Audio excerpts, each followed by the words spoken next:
Hi, this is Carol Pope. Hi, I'm Kevin Staples. And you're listening to Rainbow Country with Mark Tara.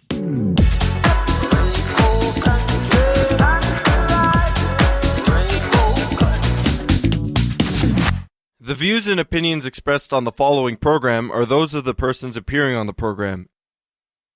Today on Rainbow Country, a spotlight on 2 queer independent films. Plus, my Big Brother Canada coverage continues. That and more in episode 346, so stay tuned for Gay Talk Radio right here on Rainbow Country. Hello, my name is Conchita. And I'm Barbecue. And my name is Hardcora. And we are the Beat Girls. You're listening to Rainbow Country with Mark Tara.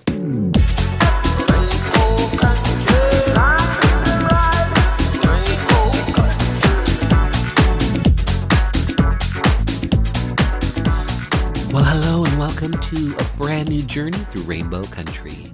As I like to call it, a little gay radio show working to give voice to the LGBT community and beyond. And as always, I am your tour guide through Rainbow Country. I'm producer and host, Mark Tara.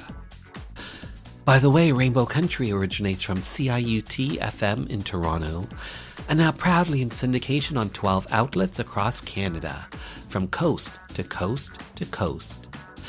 The Yukon, British Columbia, Saskatchewan, Manitoba, the east coast of Canada and Newfoundland, Ontario, even down to Buffalo, New York, and online.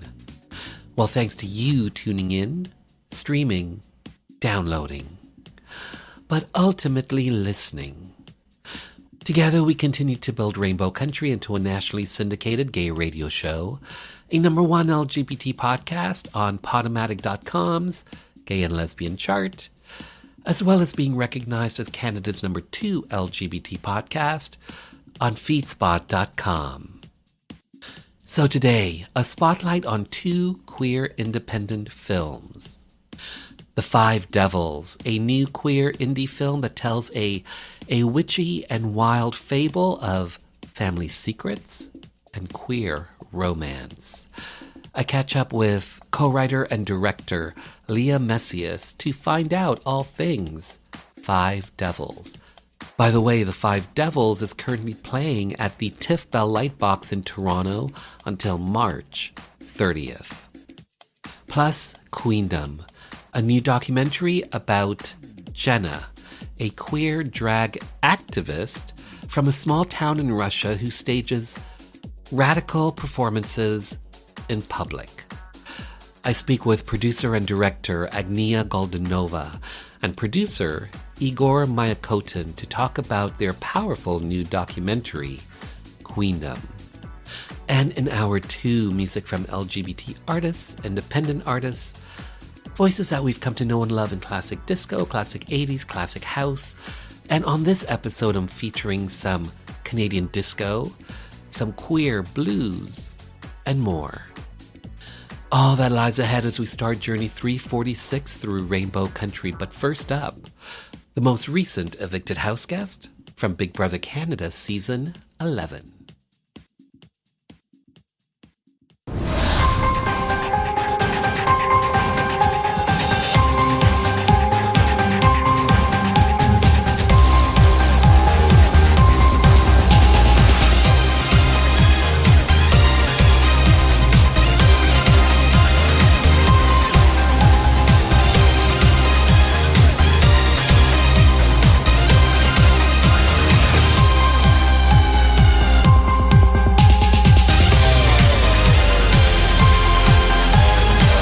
Guests.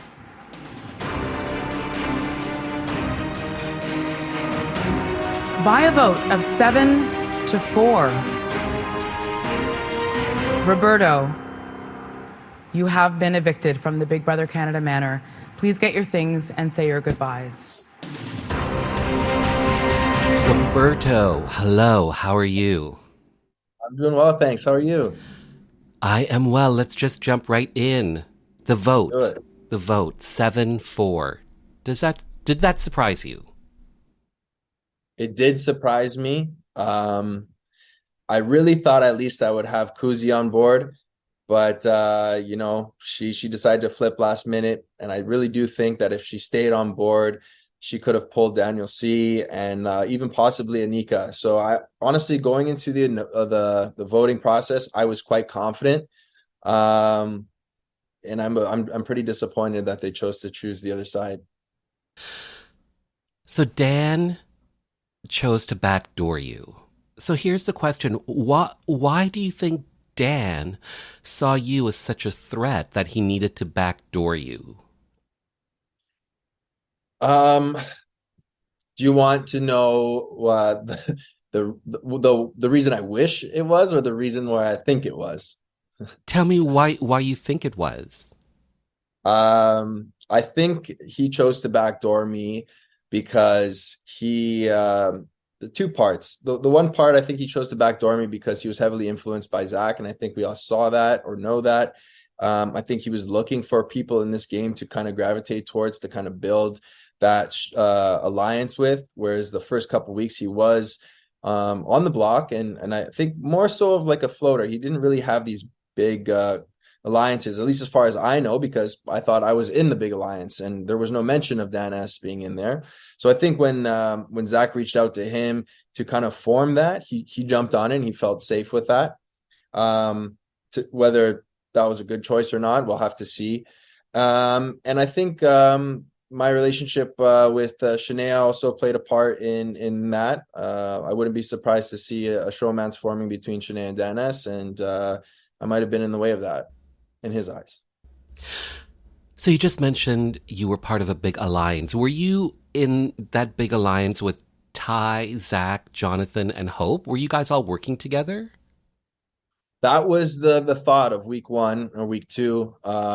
We had a boys thing going on, and I thought I was good with them until things kind of started getting shaky, and clearly it wasn't as strong as I thought it would be. So why do you think it wasn't as strong as it was? Where did things go wrong, in your opinion? I think things went wrong when Zach kind of realized that I wasn't really buying what he was selling. I think that some other people in that group were more easily influenced than I was. I saw through it and I started making connections around the house that would benefit me in the long run. And I think he saw that as stepping on his toes. And he saw how good I was socially. And I want to give my credit to myself on an athletic level and the way I performed in competitions. And I think that he saw the chance to get me out, and he took it. In the HOH competition, the one that Dan ultimately won, you got really emotional at the end of that competition. Why? Why was that so emotional for you? I was honestly shocked of how emotional I was getting. I've been an athlete my whole life, and I don't think I've ever experienced something to that extent. I didn't stop running in that competition. I'm a heavier guy, and for me to run, I don't run that often, that long. So I was really pushing myself. And there was a time in the competition, and I don't know if they captured it, where I was almost getting emotional while I was competing. And I just started thinking of why I was there and who I was there for, and how much I really wanted it, and how I wanted to prove and make Canada and also my family proud. And I was getting emotional with myself, and I kept telling myself to just keep going, keep pushing, keep going, don't stop. And seeing people around me slowing down and me just pushing myself to really try to win this was really getting at me. And I think I was kind of withholding a lot of that emotion during the competition and during the weeks prior to that, actually.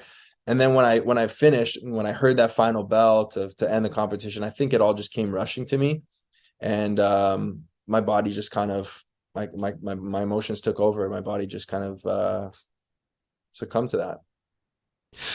So, Roberto, would you say that you are a fan, you're a super fan, you're new to the game? How would you categorize yourself? Now that I've experienced it, I'm definitely a fan. I was always a fan of the show, don't get me wrong. However, it'd be an injustice to the super fans to call me a super fan. I'm definitely by no means a super fan. I am now, but prior to the game, I didn't know much about it, right? I didn't know strategies. I didn't know past seasons really. I did my research going in. However, it was definitely a very fresh experience for me, and I wanted to experience that as it was, because there's something about the Big Brother house that it can change season after season with different casts, with different events. So I didn't want to cloud my mind too much of prior seasons going in, and I just wanted to experience it in the present moment. Did you have a strategy going into the game originally? It was very important for me to keep true to myself. I didn't want to come across as a sneaky villain or someone that was willing to backdoor or someone that was going to start all these, big aggressive fights, because inherently that's not me as a person. And I think that the reactions that I'm getting leaving the house, people realize that, and they said, a lot of my support system has said, I'm proud of you for staying true to yourself and keeping calm when maybe most people wouldn't have kept calm, or making the decisions I made because of my integrity rather than more of a deceitful move or along those lines. So I didn't have much of a strategy. I just wanted to be myself. I wanted to compete hard, and I wanted to show Canada that there was really more to me than most people assume. So from where you are today in regards to the perspective for the game, who do you feel most betrayed by? I feel most betrayed by Ty. Going into the first couple weeks, people may not know this, but Ty, Jonathan, and I had created a separate 3, and we had promised each other that we were going to ride out that 3 no matter what. And within that first couple weeks, I had expressed my feelings towards Zach with Ty multiple times. And I said, look, man, we got to watch out for this guy. I know he's with us right now, but we don't know when he's going to turn on us. And I thought that he was pretty on board with that. And Jonathan was, and I was. And it was clear that what I was saying to Ty was probably quickly shared with Zach. So, Roberto, my last question for you is simply this. Best part about being part of Big Brother Canada? I think the best part of being part of Big Brother Canada is I'm in the Big Brother family now, right? With a lot of amazing people, with a lot of amazing competitors, and you create these bonds within the house and even outside of the house with some of the people that I'm looking forward to meet. That we share this once in a lifetime experience that not many people can really understand what it is actually about or what it actually is. So I'm super grateful that I have experienced it, and that from what I hear, Canada has supported me throughout the competition. Well said, well said. I have to say, well said, well done, well played, Roberto. Thanks for your time. Thank you very much, and thank you for your time.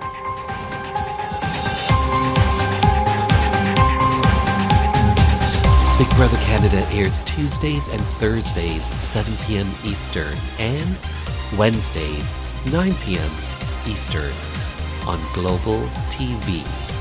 And for even more Big Brother, simply visit bigbrothercanada.ca.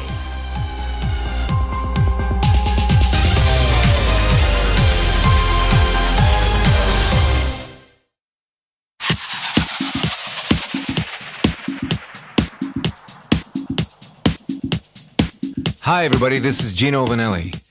You're listening to Rainbow Country with Mark Tara.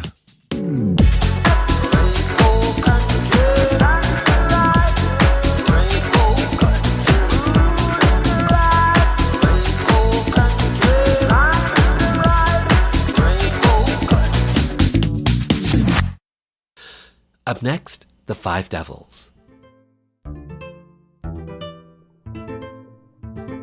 Lea Mysius, hi, how are you? Fine, and you? I am well. I have to say thank you for being here, to have your voice, your story be heard by the LGBT community and beyond. So thank you for that, especially to talk about The Five Devils. The Five Devils. This is your current film. I believe it's an award-winning film. Talk to me about The Five Devils and what this film is all about.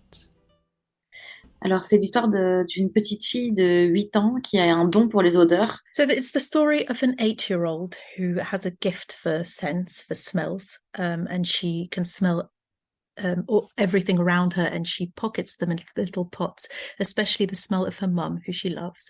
And it's how those smells trigger memories of her family and, to a wider extent, her past and her village. Music plays a big part in this movie, in my opinion, helping to tell the story. Talk to me about why music was so important for you to have to be part of this narrative and to help to tell the story. C'est vrai que j'avais envie d'un film qui soit très musical. I wanted to make a film that was very musical, and both in terms of the additional music we use, which is the tunes we play in the film, and the composed music. And it's very much a way to bring out the concepts of light and images that imbue the film. I wanted something that was very pop, and that worked on many levels. So everything fed into each other.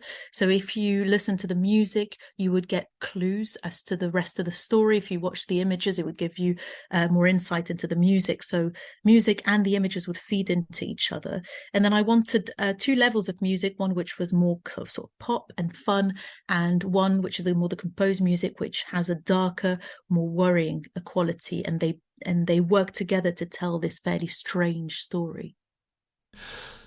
The scenery, beautiful, gorgeous. Where did you film? L'endroit, c'est ça? It's actually a village in the south of France near Grenoble. It's called Beauvoisin. And Lea Mysius, who's the set designer, she's the one who found it. And we found this village both absolutely fascinating and quite worrying, quite strange, because it's very, what happens is the sun sets behind the mountains around 2:00 in the afternoon. So from then onwards, it's pretty much dark in the village. And it really renders this very kind of claustrophobic atmosphere that imbues the film, and that has a quality that you would associate with a more fantastical fairy tale. So Lea, you co-wrote this film, you directed this film, The Five Devils. How did this story come about? How did this story come about for you guys? Alors là, c'est vraiment...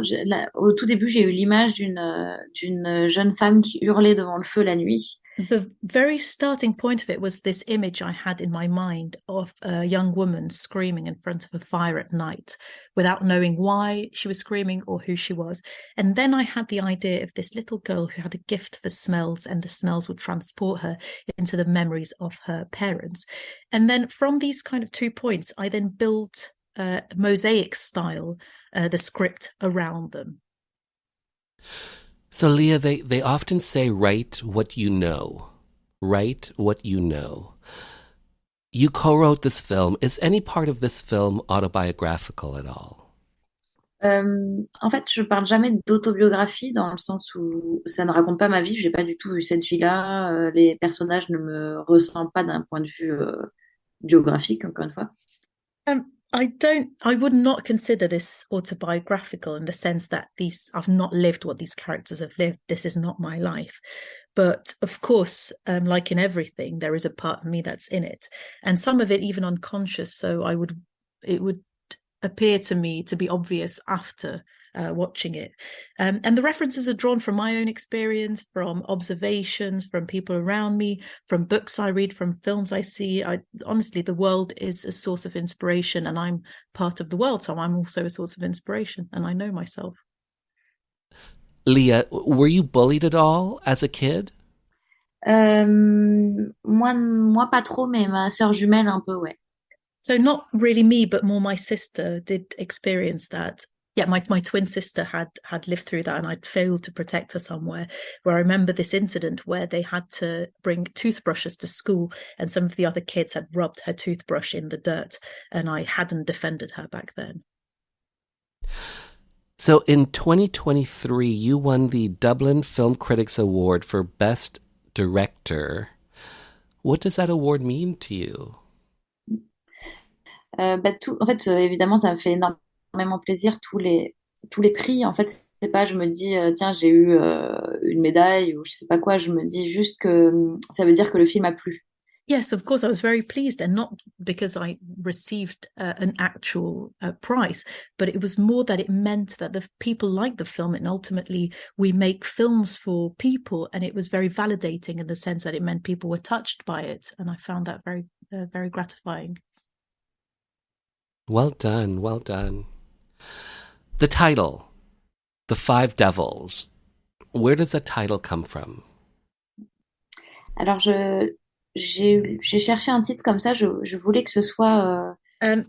It was really a reference to the location, to the lake, to the village. Not so much that it's the name of the village; it's not called that, but in the same way that it's a reference to Twin Peaks, uses that name that echoes the quality of the location. That's the kind of rapprochement that I wanted to create there. And also I felt that it echoed very much the spirit of a fairy tale.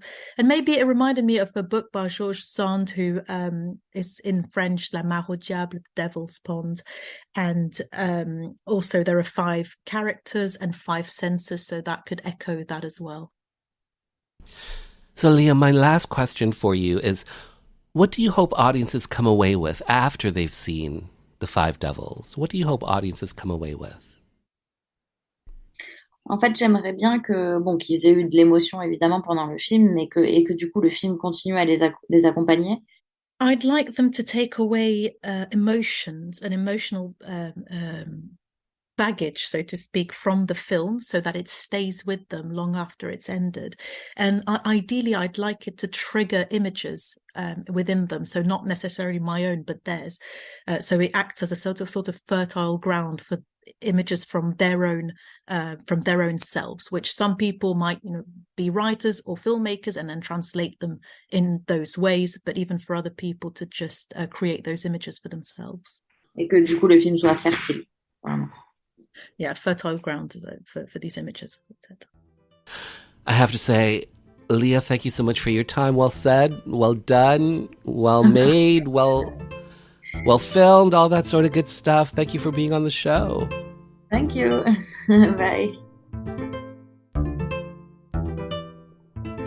The Five Devils is currently showing at the TIFF Bell Lightbox in Toronto until March 30th.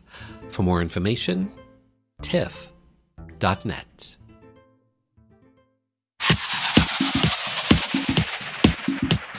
Hi, this is Michael Anthony Alago, music executive, photographer, author, and you are listening to Rainbow Country with Mark Tara.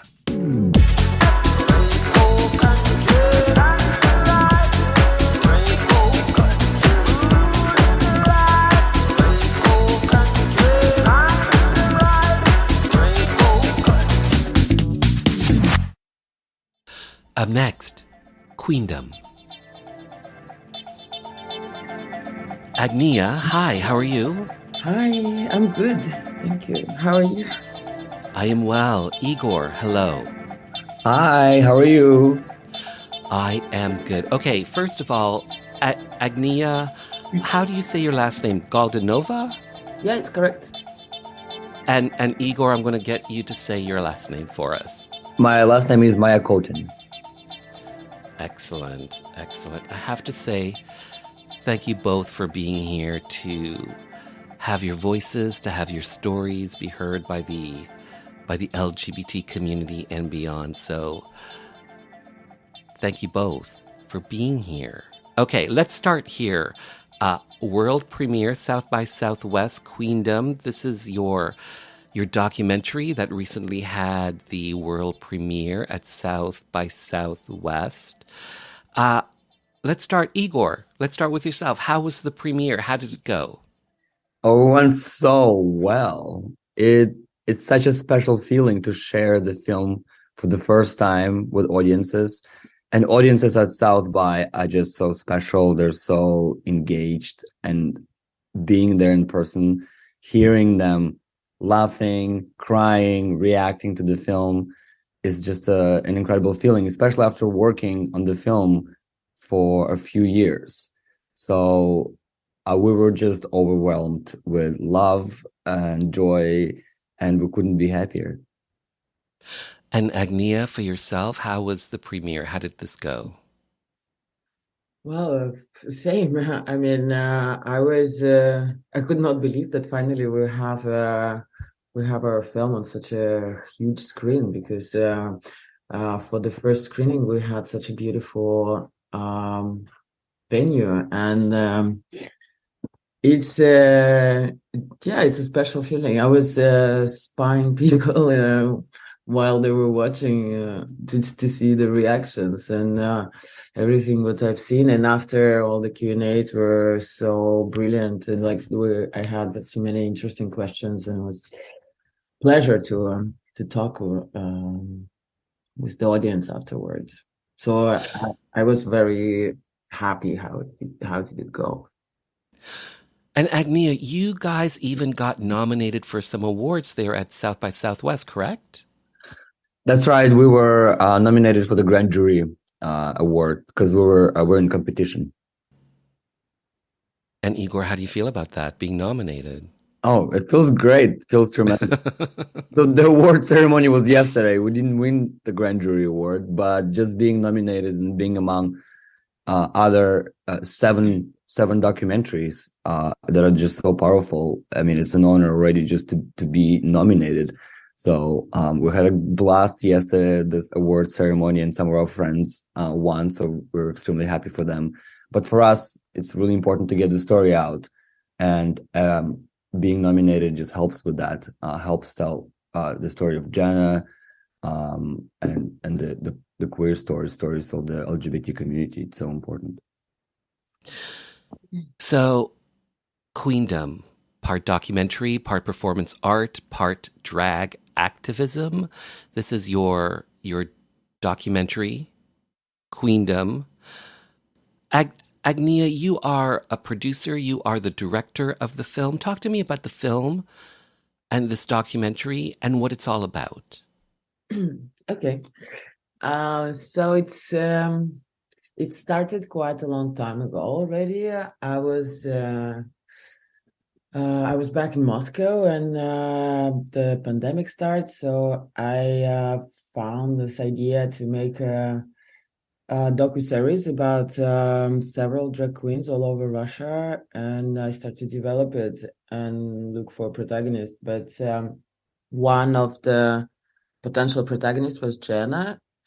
And we met and started to hang out, and very quickly I realized that I don't need other protagonists, and I'm gonna do a feature about Jenna. And that's from where it started. We had our first travel to Jenna's hometown during winter. And after that, it started to roll. With Igor, we met a bit more than a year ago. And I was desperately searching for a producer to help me, because I was doing everything by myself. And we went on a Zoom call with Igor, and he told me that what he's seen in the clip that I sent him, it's his hometown. I was completely shocked, because until today I know only two persons from this town. It's Jenna and Igor. And when I realized that that they're from the same place, which is completely it's so far away, even for Russian people, it's somewhere that nobody knows. It's far east of Russia, close to Japan. And so for me, it was a sign of destiny that we have to work together. And for sure, Igor would understand everything what has to be told in this story. And Igor, for yourself, you came on board, like Agnia was just saying, about a year ago. So going back in time, how long was the filming process that Agnia had been doing up until the time that you came on board? Well, at that point when I joined the team, Agnia had already been filming with Jenna quite a lot. So what I saw was a 10-minute sample of several scenes. And so at that point, Agnia was already really good friends with Jenna. They knew each other really well. And there was already a team formed. Our amazing cinematographer, Ruslan, was doing incredible work. So I was just honored that I was approached with this incredible material, and I was just blown away by this story, by Jenna, by her art, the fact that it's so queer. I love that. But also the fact that Jenna and I share the same town. I was born and raised in Magadan, and I never met anyone who was openly queer, gay there. And being gay myself, growing up as a young gay boy, I wish I could see someone like Jenna. I wish I could see a film like Queendom. That would have changed my life, and I would have been more open to the world, to my own sexuality, open with my own sexuality, being more comfortable with it. Because of that, because there was no one like that back then, I was just, it took me longer to accept myself. And I'm older than Jenna. We've never met when I was growing up there. I'm like 10 years older. So I was just really happy to see that she was, she's shining her light in a small town like Magadan. So the opening scene in Queendom, it takes place in a grocery store. And Jenna is basically asked to leave, kicked out, basically. Talk to me about that opening scene. And was that some of the footage that you saw when you first came on board, Ego? I don't think I saw that particular footage. I saw footage from of Jenna being on ice on that sea, which gets frozen, and she was doing a photo shoot there. And some of the other footage I saw was from Moscow, from the protest and of the performances. So that sample had everything in it, and it was just so powerful. But that scene, I recognized that store. I was myself bullied in that town. That town is very tough. It has a long history of being an epicenter of Gulag camps. This town was built by the prisoners who were sent there in the Soviet times, and those were artists, people whose idea about the government didn't align with the Soviet government, right? So it's a tough town, and I myself, while knowing that I'm attracted to men, I was still very hesitant to show it, because I knew if I did, I don't know what would happen to me. So just seeing Jenna being so courageous, especially knowing what kind of town it is, that's what is really inspiring for me. And like you're saying, in that scene in the grocery store, what I love about it is that she just she doesn't back down. She doesn't apologize. She's really shining her light. She's very confident. She knows who she is, and she knows what she stands for. And I think that scene is just so incredibly powerful. Agnia, being the director of this documentary, were you surprised at some of the reaction, some of the overt homophobia that would come towards Jenna while you were filming? Did that surprise you? No, unfortunately, it's not surprising for me either, because it's not changing in a better way over time, and I know how it is. It's not only in the small cities. In the small cities, it's just more aggressive, but in the big cities, it's everywhere. In every small conversation that you have with people, I don't know, in the public transport or on the street or in the grocery store, I grew up in St. Petersburg, and it's the same. I mean, the general mood of people is to aggressively, kind of put you away from, if they don't understand, if they don't accept how you look and what you say or who you are, you easily can be kicked out from any kind of store. And and you cannot do anything about it because they feel that they have power over you, and you're there alone. And when Jenna was, because we had several situations like this, not only the one that you've seen in the film, and we've always been together. And Jenna always was super brave and very clear with her message towards these people. So, and I was nearby, and in any case, if something would go wrong, I would interfere, and we would have a bigger conversation about what's happening. But she always was standing for herself. But unfortunately, it's not surprising. I had several horrible situations myself. So. The term drag activism, this is a term that I believe you guys came up with. What does drag activism mean, Agnia? That's a good question, but we kind of invent this movement when Jenna started to get more and more engaged with political side of her presence. So when we met, she was in her kind of in the beginning of her way to explore this new style of drag, and after that we wouldn't call it drag anymore because it was something bigger and deeper than the traditional drag. I think she's a pure artist, first of all, and but this drag activism, I like it because it's kind of striking. And when Jenna was going on the street protesting against the government in her unique look, not in the drag look, but somehow this combination of drag and activism, we felt that it's very strong and powerful. And that's why we're using it. Mm-hmm. And Jenna herself, she loves it. Agnia, Jenna is not a drag queen, correct? Jenna would be considered, you would consider Jenna an artist, a performance artist, a drag artist. Yeah. So recently the documentary Navalny won an Academy Award for Best Documentary.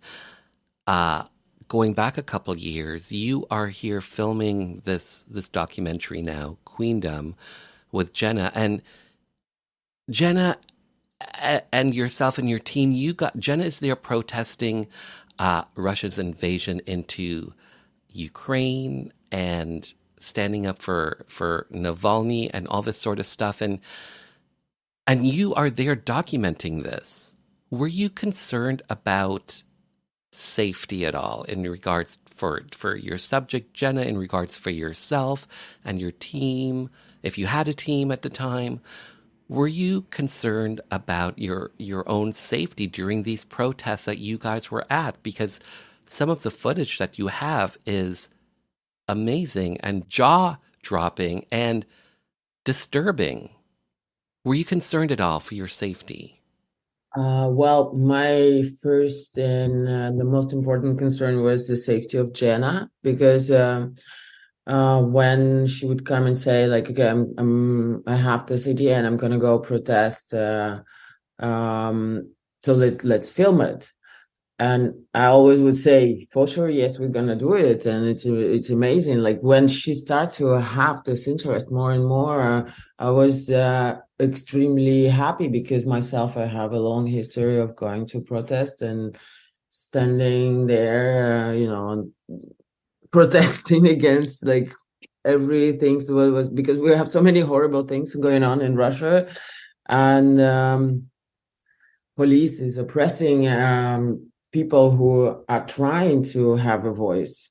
So every time there is someone who got engaged, I'm very happy about it. And when it was Jenna, I was like, for sure we're gonna do it. But first thing what we have to think through is how we're gonna do it. So before Navalny protest, when we went, when Jenna was in Russian flag marching there. I contacted lawyers. I checked how it's going to be like if we go, because Jenna never was arrested before. So I read all the, laws, like, and what's the consequences gonna happen if you're gonna get arrested, what kind of charge we can have, and what is behind this charge. Are we gonna stay like for 3 nights at the police station, or they can give us 15 days?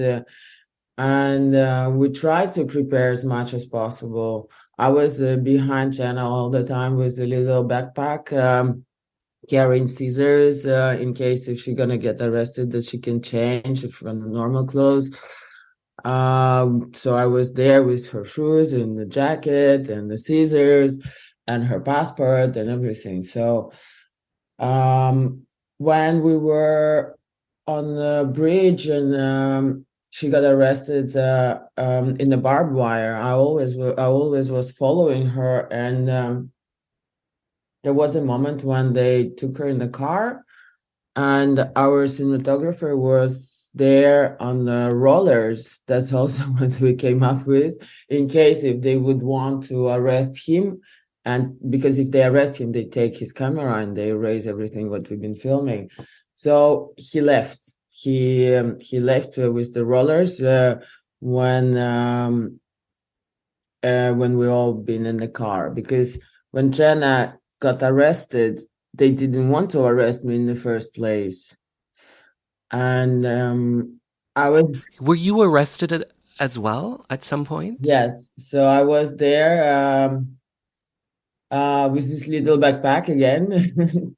And I made myself arrested in a way, because they didn't want to take me in the car. And I was saying that we have to be in the same car, and they were saying like, go away, like, who are you, like, go away. So I started to scream like, no to war, because now it's forbidden in Russia, and annoy them like in so many levels. So they arrest me as well. But like, what sorry, what is forbidden in Russia? To say no to war is forbidden in Russia now? Yeah, it's forbidden by the law. Wow. It's forbidden even to mention that there's a war going on. You cannot say a word war. So Agnia, part of this documentary, looking back in 2023 now, you document the beginnings of Russia invading Ukraine and the reaction of the Russian people, where there's that protest, and Jenna is there, and you and your team are there documenting Jenna protesting, saying no to war, and standing up to the police. Looking back now to that footage and what you have documented, Jenna's story, but also to Russia's story invading Ukraine, and this is part of your documentary now, Queendom. What are your thoughts on this? I think it's important that there is, because you captured a part of history in your documentary. Exactly. I think it's important to have it as a document of historical moments, so to say. Correct. And being witness of it is very important for me as a person, because something really horrible happened, for sure, for Ukraine, but also for Russia. And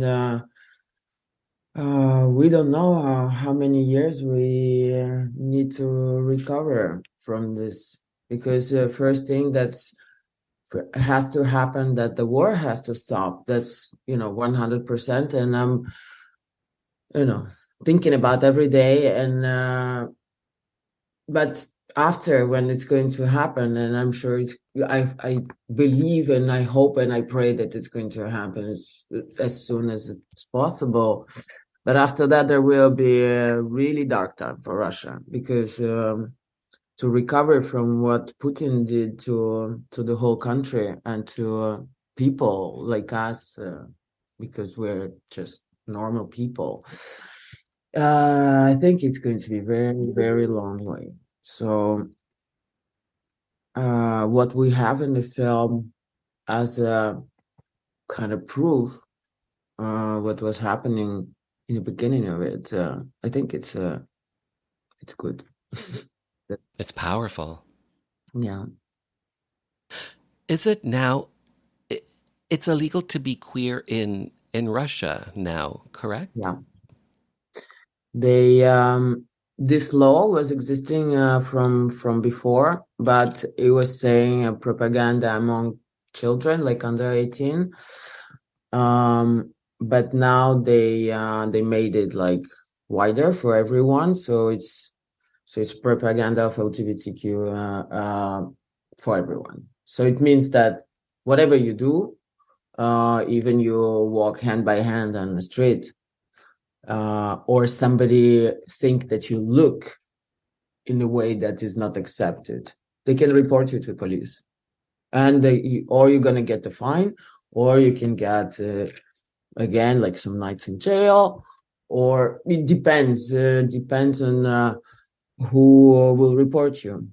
And unfortunately, there are so many people out there, haters and people who think that they, by doing this, that they, I don't know, doing a good thing. I mean, in Russia, unfortunately, it's a very bad situation with this.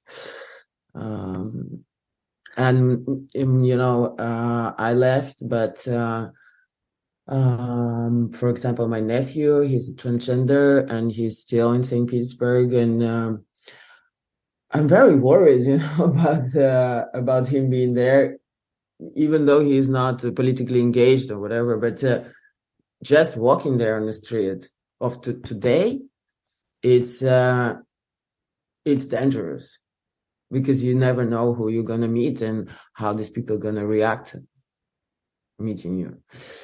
So I'm like doing everything to take him out from there as soon as possible. Ego, you are a producer on the film Queendom. The film, like I just said, you know, captures, the film documents the beginnings of Russia invading Ukraine. What are your thoughts on the fact that your documentary captures this moment in history?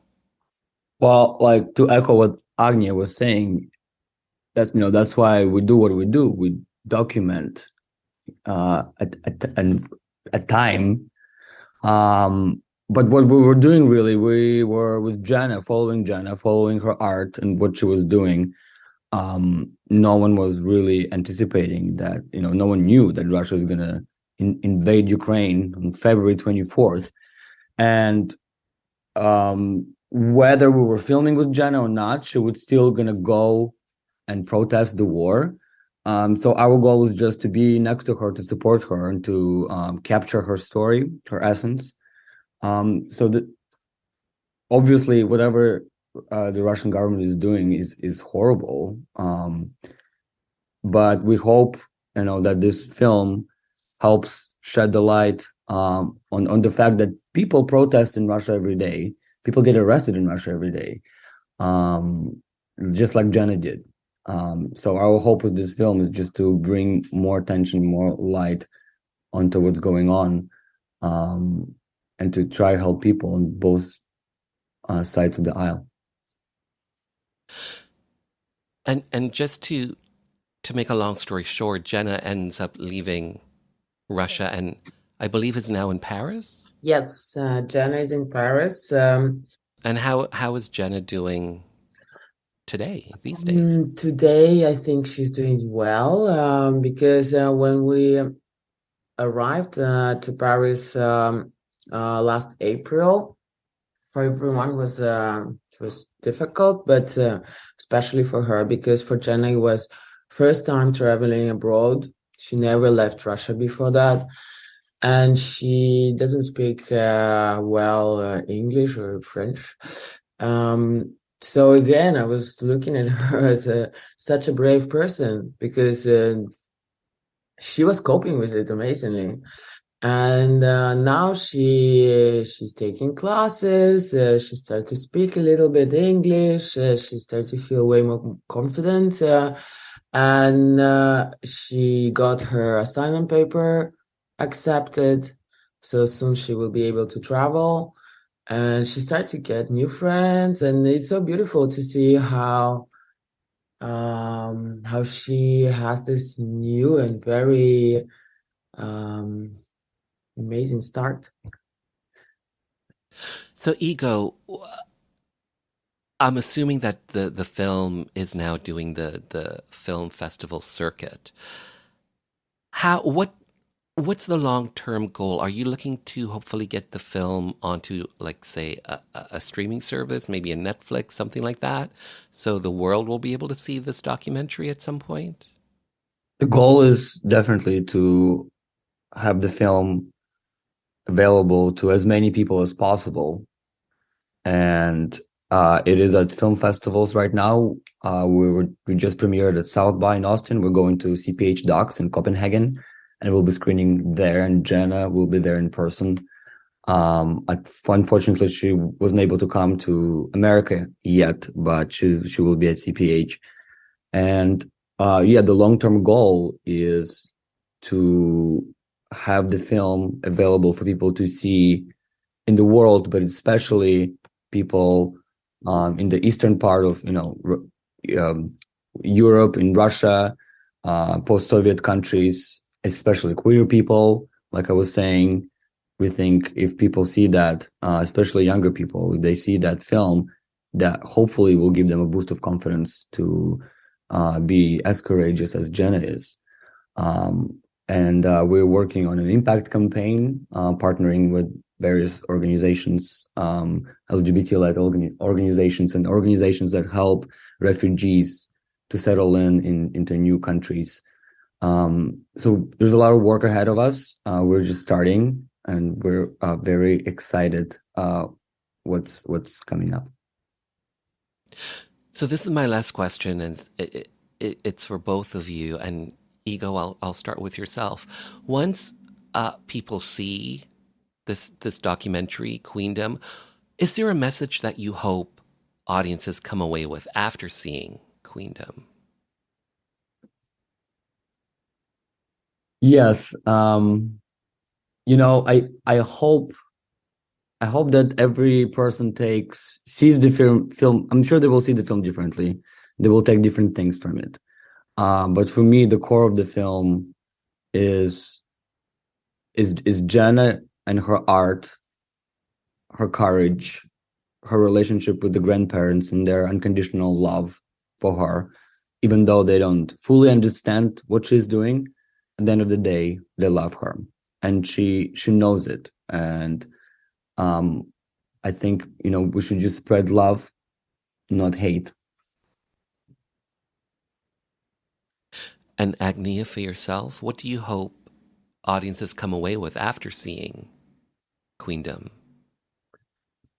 I agree with Igor that the most important message is that there is love for everyone out there in different forms and shapes, but we always have to remember that, you have to stand for yourself. You have to fight for yourself, and you always will be rewarded for that, no matter what.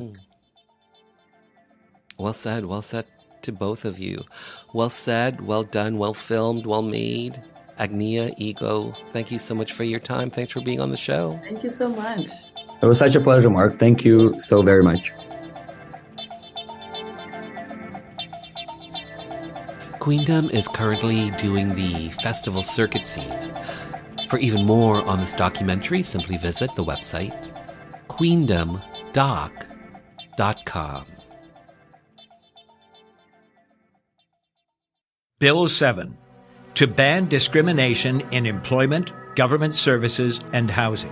based on a person's sexual orientation was up for a vote at Queen's Park.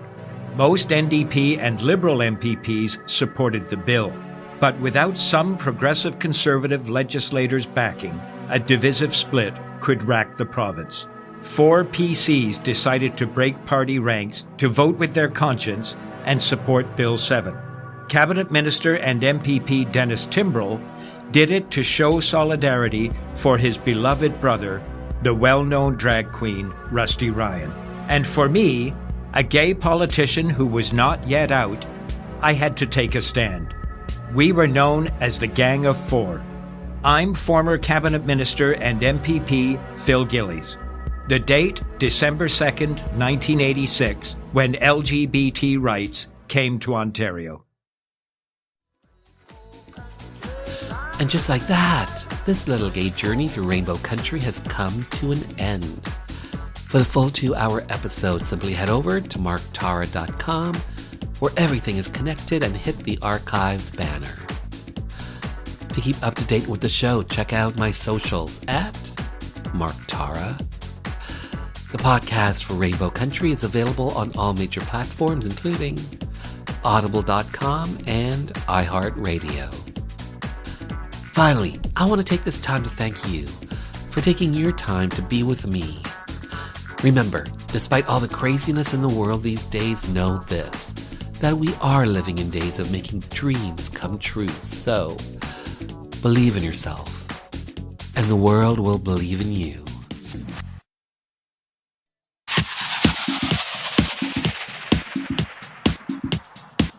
Hi, this is Mo Berg from The Pursuit of Happiness, and you're listening to Rainbow Country with Mark Tara.